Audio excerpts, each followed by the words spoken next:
Hey, what is going on, everyone? Welcome back. Today, we are talking about something that is very, very big, and honestly, most people are not paying enough attention to this. So sit down, because this story is wild. Let me ask you a simple question. What if the most powerful man in America is in serious legal trouble right now, and most people have absolutely no idea? What if judges are sitting in private rooms reading documents that you and I are never allowed to see, and those documents have names in them? Big names, powerful names, names that could change everything. That is exactly what is happening right now with the Jeffrey Epstein files. And today, we are going to break it all down in the simplest way possible so that every single person watching this can understand what is going on. Let us start from the beginning. Jeffrey Epstein was one of the most connected and most dangerous men in modern history. He ran a network of powerful, wealthy, and influential people. And for years and years, his victims tried to tell the world what was happening. Nobody listened, nobody helped. The government sat on the information, the files were locked away, the names were hidden behind black bars and redacted pages. But then something changed. Congress passed a law, and not just any law. This law passed with near unanimous support.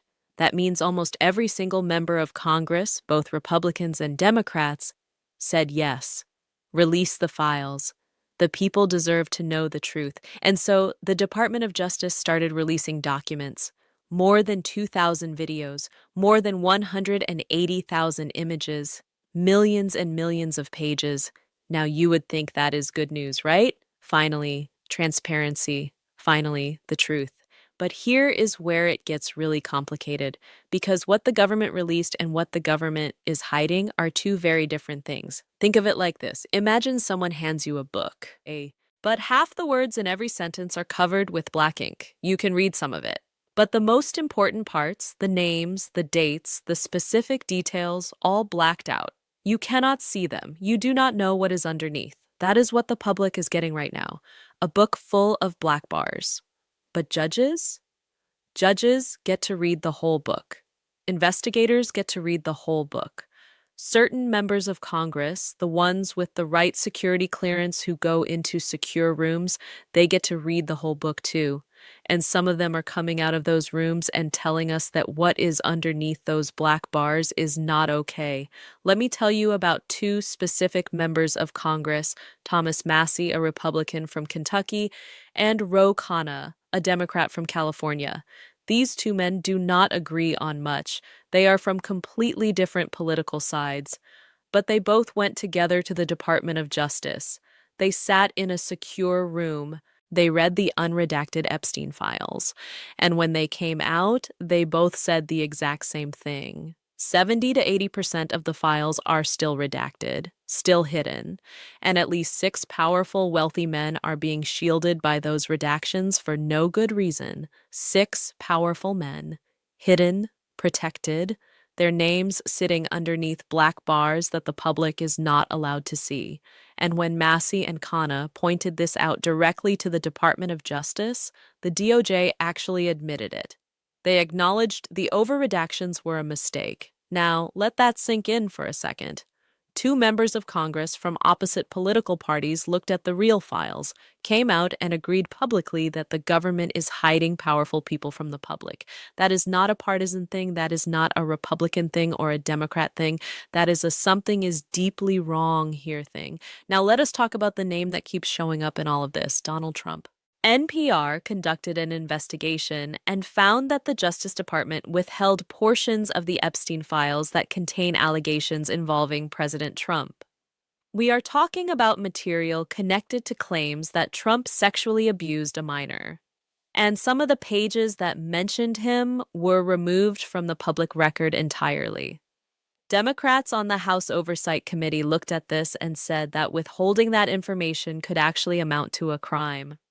Then the DOJ released around 3.5 million pages from the Epstein files. 3.5 million. And buried in the official press release, the DOJ actually warned that some of these documents contain claims about President Trump that they describe as untrue and sensationalist, claims that were submitted to the FBI right before the 2020 election. But here is the problem with that. The government is telling us some of it is fake, but they are not telling us which parts are fake and which parts are real. They just dump millions of pages on us with a little disclaimer and call it transparency. That is not transparency. That is confusion. And confusion is a tool that protects powerful people. The FBI also compiled a list in 2025, a full list of sexual assault allegations involving the President of the United States, allegations that stretch back years, even decades, all connected to the Epstein case. Now, investigators have been careful to say they do not know how many of these claims are credible. Some of them came from second-hand or third-hand accounts, but the point is that list exists. Judges are aware of it, and it is part of the legal universe surrounding this case. Trump himself spoke about all of this and said that nothing came out about him except that there was a conspiracy against him and that it was time for the country to move on. But the country is not moving on, and here is why. In New York, a federal judge named Judge Richard Berman stepped in and did something that made headlines. He found that the Department of Justice had made serious redaction errors in the Epstein files, and not just minor errors. We are talking about a situation where unredacted victim names and images were accidentally exposed to the public. Real people, real survivors. Their identities were supposed to be protected. Instead, because of DOJ's mistakes, they were exposed. Judge Berman was not happy. He publicly called out the government and forced them to fix it. He canceled a planned hearing only after the government finally cleaned up their mess, but only because the court got involved and embarrassed them into doing their job. The judge also rejected the DOJ's request to unseal grand jury transcripts, calling the request a diversion. He pointed out that no actual victims testified in front of the grand jury, only an FBI agent with secondhand knowledge. And he made it very clear that the government has a massive amount of material they could release right now, but they are choosing not to. If the government is making mistakes so bad that victim names are being accidentally exposed, what else are they getting wrong? What names are being over-redacted on purpose? What powerful people are being protected because some official somewhere decided they needed protecting? Massey and Khanna are asking those exact same questions, and they are not the only ones. Here is something that is really important to understand. The whole system of redactions is built on trust. We, the public, are supposed to trust that when the government blacks something out, it is for a good reason. Protecting a victim's identity, that makes sense. Protecting classified information, fair enough. But protecting a powerful person from embarrassment or from legal trouble, that is not okay. That is abuse of the system. And right now, we have a Republican and a Democrat standing side by side telling us the system is being abused, that at least 6 powerful men are hidden behind black bars they do not deserve to be hiding behind. That is a massive statement. Here is the thing about unredacted files that most people do not really understand.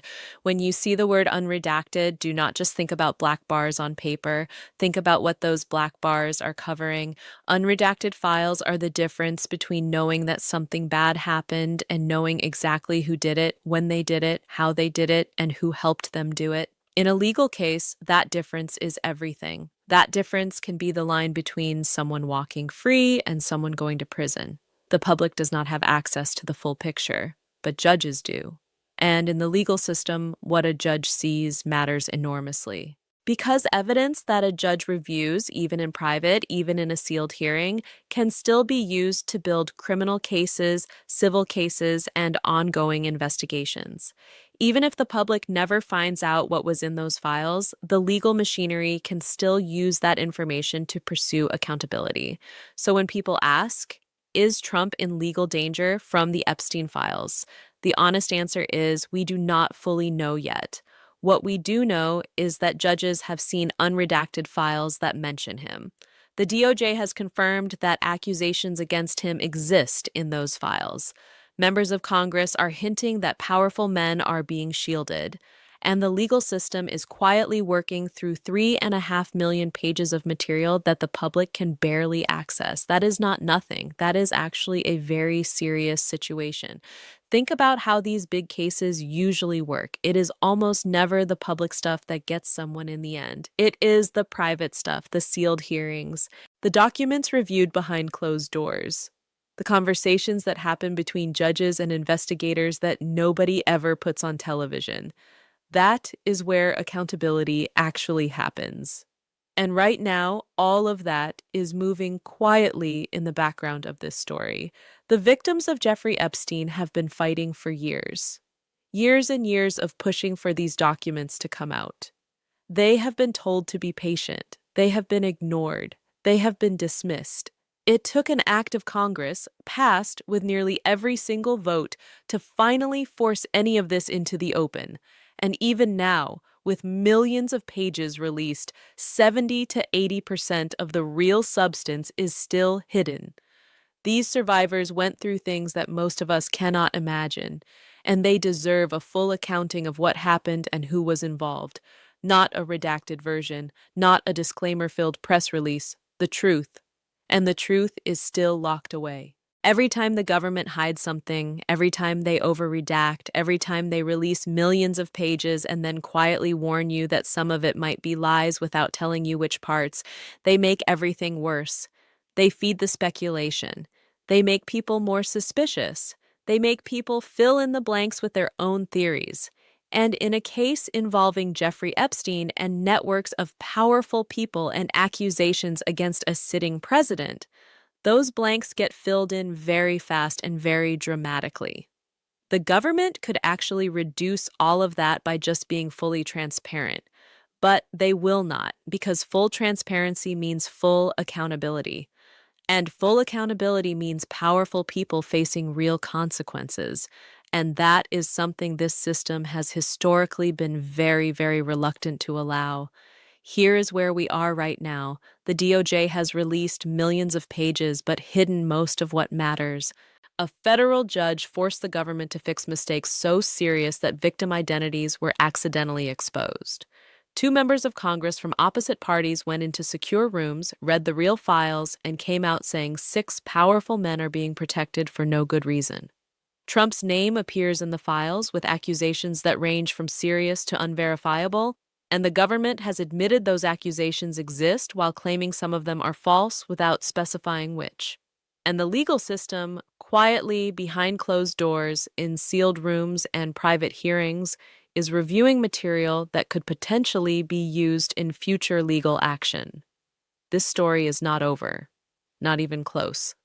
Every new redaction failure, every new statement from a lawmaker, every new court hearing, every new document release is another piece of a puzzle that is slowly taking shape.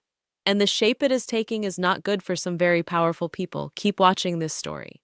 Because the next time you hear about a judge demanding more documents, or a lawmaker going public with new information, or the DOJ being forced to release something they wanted to keep hidden, remember what is at stake. There are real files with real names and real accusations. Some of those names belong to people at the very top of the most powerful systems in the world.